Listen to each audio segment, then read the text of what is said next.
आपके बारे में कहा जा रहा है कि जूना अखाड़ा ने आपको निकाल दिया। निकाला क्या आपको? हाँ मतलब वैसे एज ए गेस्ट था, वैसे उसे निकालता, बट वो वैसा कुछ नहीं था कि हाँ मैं कुछ दीक्षा लेने गया था और उन्होंने फिर बाद में ऐसे निकाल दिया अखाड़े से, जैसे उसमें निकालते ना उस फॉर्म में, वैसा कुछ नहीं था ना। आपके बारे में कहा जा रहा है कि जूना अखाड़ा ने आपको निकाल दिया। निकाला क्या आपको? अरे यार, एक तो उनको लोगों को ये नहीं समझ में आता कि मैं यहाँ पे किस कैपेसिटी में हूँ। मतलब मैं यहाँ पे like as a like Harsha की तरह हूँ कि भाई मैं ढूंढ रहा हूँ उस चीज को ना, कि मैं मुझे गुरु बनाना है। जैसे उसने भी दीक्षा नहीं ली है बट वो लाइक उस चीज के उसके हैं, बट मैं वैसे नहीं ना। मैं तो ऑलरेडी, मेरे को तो है ना जानकारी। मैं तो बस अलग अलग जगह पे इसलिए जा रहा हूँ कि हाँ मुझे अलग अलग उसका देखना है, टेस्ट देखना है कि अलग अलग और तरीके कितने हैं और तरीके कैसे एक्सप्लोर करते हैं। तो बहुत सारे लोगों तो जैसे अखाड़े में जाता हूँ तो इसलिए आप क्या कह रहे हैं कि जब मैं था ही नहीं अखाड़े में तो निकाला कैसे जाऊंगा, आप ये कह रहे हैं क्या? हाँ मतलब वैसे एज ए गेस्ट था, वैसे उसे निकालता, बट वो वैसा कुछ नहीं था कि हाँ मैं कुछ दीक्षा लेने गया था और उन्होंने फिर बाद में ऐसे निकाल दिया अखाड़े से, जैसे उसमें निकालते ना उस फॉर्म में, वैसा कुछ नहीं था ना। यहाँ ये गंगा जी की गोद में कैसा लग रहा है आपको? मैं देख रहा था अभी जब हम शुरू करने वाले थे, आप ऐसे छू के कह रहे थे माँ बड़े दिन बाद मिल रहा हूँ, काशी में तो रोज मिल रहा था, तो डुबकी नहीं लगा रहे हैं क्या? ऋषिकेश में तो रोज डुबकी लगाता था ना मैं। रोज 1-2 घंटा इसके अंदर बैठ के हथ योगा वगैरह करना, पूरा मंत्र उच्चार करना, वो घाट पे ही बैठा रहता था मैं। फिर यहाँ पे तो जैसे स्टार्टिंग में तो रोज डुबकी लगा रहा था मैं सुबह सुबह। फिर ये होने के बाद अब बहुत डिफिकल्ट हो गया ना, अब तो बाहर निकलना ही। आप जब कई बार जिक्र करते हैं तो ऐसा लगता है जैसे आपका जो बचपन रहा है वो ट्रबल्ड रहा है, परेशानियों से घिरा रहा है। क्या ऐसा है? और अगर ऐसा है तो क्या रही है परेशानी? मेन परेशानी तो वही थी, वो डोमेस्टिक वायलेंस वाली। लाइक माँ बाप के बीच में वो पूरा झगड़ा और माहौल जो बना हुआ था। और हमारे घर में जैसे 4 ही लोग थे, वो जॉइंट फैमिली वगैरह कुछ नहीं था। तब वहाँ पे तुम बिल्कुल ही लाइक बच्चे की तरह हो, जैसे तुम्हारा 2 ही सीनियर लोग वहाँ पे घर में, वही आपस में लड़ रहे हैं। तो उसमें क्या कैसा माहौल बनेगा भाई? तो आप इकलौते बच्चे हैं उनके? 2 है ना, एक बड़ी बहन भी है, 2 साल बड़ी। तो मतलब बालक तो आप अकेले हुए उनके, वो बालिका हुई, बच्ची। अच्छा वैसे देख रहे हो, हाँ वो बालिका हो गई। तब तो वंश वृद्धि के लिए और तमाम उनकी अपेक्षाएं पूरी करने के लिए आपका उनके हिसाब से चलना बड़ा आवश्यक था। नहीं नहीं, अब ये सब ऐसे सोचने लगे तो फिर कुछ होगा ही नहीं ना। बुद्ध ऐसे सोचने लगते तो फिर ये ज्ञान ही नहीं आता मतलब। उनके बीच में वैसे तो घर में कहा सुनी और थोड़ा बहुत होना ये आम बात होती है, लेकिन क्या बहुत ज्यादा होता था? किस बात पर होता था कि आप इतने खिन्न हैं कि आज तक उस बात को निकाल नहीं पाए दिल से? होता ही रहता था ना, मतलब वो हर रोज की बात थी ना वो। हर रोज बाहर हो जाना। फिर कितने बार तो मेरी मम्मी ने लाइक सुसाइड वुसाइड करने की कोशिश किया। एक बार तो रोहतक जैसे उसमें भी एडमिट थी वो, पीजीआई में। तो इंटेंस है ना वो, ऐसे नहीं है ना वो सिर्फ वैसे होने वाली चीज हो। तो who was the oppressor and who was oppressed? मतलब पापा ही थे ना ऑपरेसर, तो वही उनके हाथ में थी सारी पावर। तो माँ है ना अभी आपकी, हाँ तो आपको उनके लिए सोचना चाहिए अगर पिताजी से आपकी नाराजगी थी। तो मैं तो सोचा था उनके लिए। अब लेकिन कर्म भी करना है ना, अपने जीवन का जो है कर्म भी तो पूरा करना है। अब दोनों चीजें है, अब वो दोनों साथ में हो जाए तो बढ़िया है। तो उनको तो मैंने बोला था कि मैं आपका सर्व ध्यान वान रखेंगे, कोई दिक्कत नहीं है, बट मुझे कर्म करने के लिए हो सकता है घूमने जाना पड़े यहाँ वहाँ कहीं कहीं। तो अब वो उस चीज का तो कर नहीं सकते अब। तो मदर को आपने इन्फॉर्म किया था कि मैं ऐसे ऐसे करने वाला हूँ?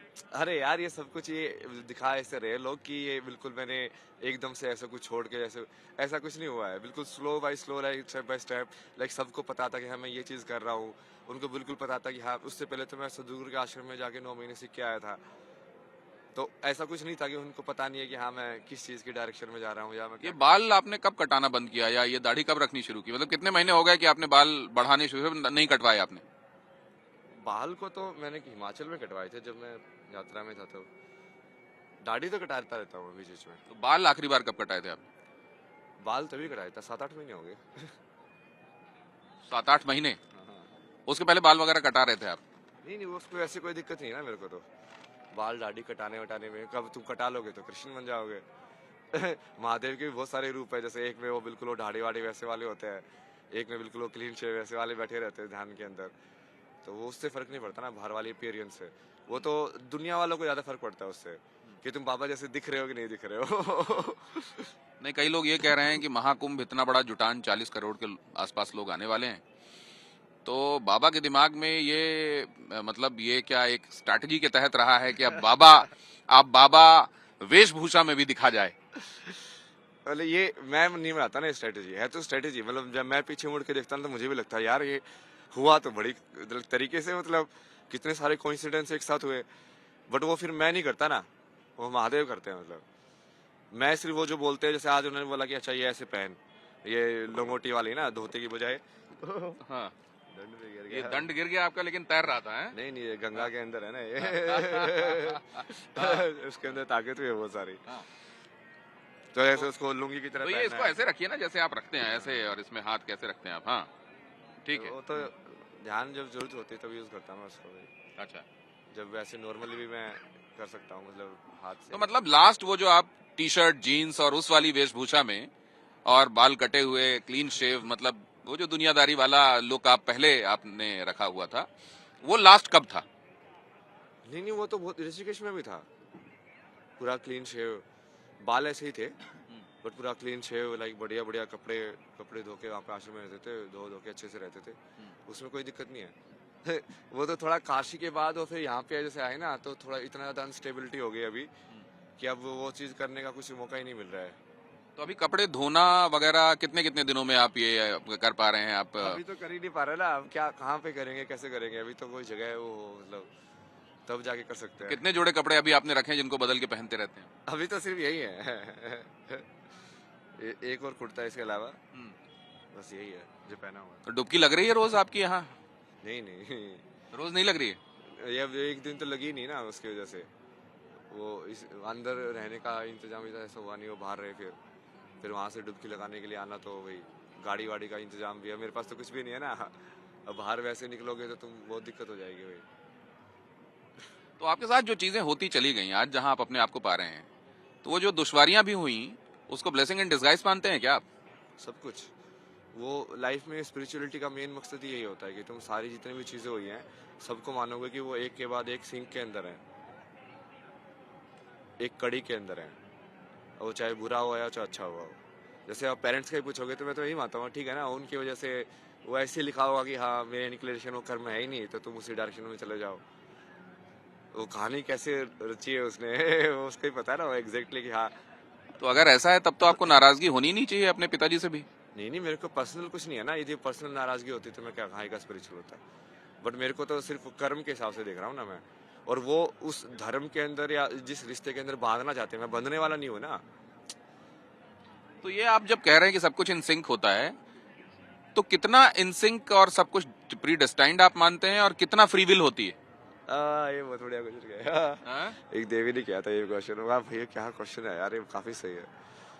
मतलब इसको आप दो तरीके से देख सकते हो चेतना को, एक तो आपकी आप इंसान हो और ऊपर परमात्मा है, उसके हिसाब से जब देखोगे आप, देख के बैलेंस हाँ। जाएगी नहीं, अच्छा साइड में आ गई, हाँ। हाँ। अभी अभी आप चलिए, चलाते रहिए जरा नाव को, बीच में लेके चलिए, इधर किनारे मत लाइए। अभी किनारा नहीं, अभी तो भंवर में डाल दी है बाबा ने अपनी नैया, तो हमको ही भंवर में लेके चलिए। छोड़ दो बेटा, इसको खींचो मत, छोड़ दो। ये देखिए किस तरीके से बाबा जी प्रणाम करने के लिए लोगों का जमावड़ा हो जाता है जहां भी। अब ये बताइए आप कि बाबा, जब लोग आपको पहली बार मिले, फिर पीछे पड़ गए, फिर रोज आपको कहीं ना कहीं तलाशा जाने लगा, आपको ये सब बुरा लग रहा है या आपको इसमें आनंद आ रहा है? नहीं नहीं, वो जैसे स्टार्टिंग में थोड़ा अनकंफर्ट हुआ क्योंकि वो नई चीज है और उसको तुम कि तुम डील तो कर ही रहे हो किसी न किसी तरीके से, बट अभी जैसे मैं उसका कर्म पूरा कराऊँ ना, जैसे सेलिब्रिटी होने का कर्म सेलिब्रिटी होना क्या होता है कि तुम अटेंशन को सेलिब्रेट करो, नोट अहंकार के साथ नहीं, लेकिन समझे आप। अब जैसे आपको जो भी कुछ खाने को मिल रहा है या जो भी कुछ आपको कर्म आपको मिल रहा है, यदि आपने पूरी तरीके से उसको जिया नहीं और सेलिब्रेट नहीं किया तो वो आधा अधूरा होगा, समझे। सब काम करना, मतलब जब आप भोजन कर रहे हैं तब आपका मन वहां पर हो कि आप क्या खा रहे हैं उसको महसूस करें, कहीं और सोच रहे हो, भोजन कर रहे हो तो उसका कोई मतलब नहीं है, और ऐसा करते हुए अहंकार नहीं आना चाहिए, ये कह रहे हैं आप? हाँ ऐसा करते हुए इस सिचुएशन में बोल रहा हूँ मैं, क्योंकि जैसे क्योंकि इसमें तो अटेंशन को सेलिब्रेट करना है ना।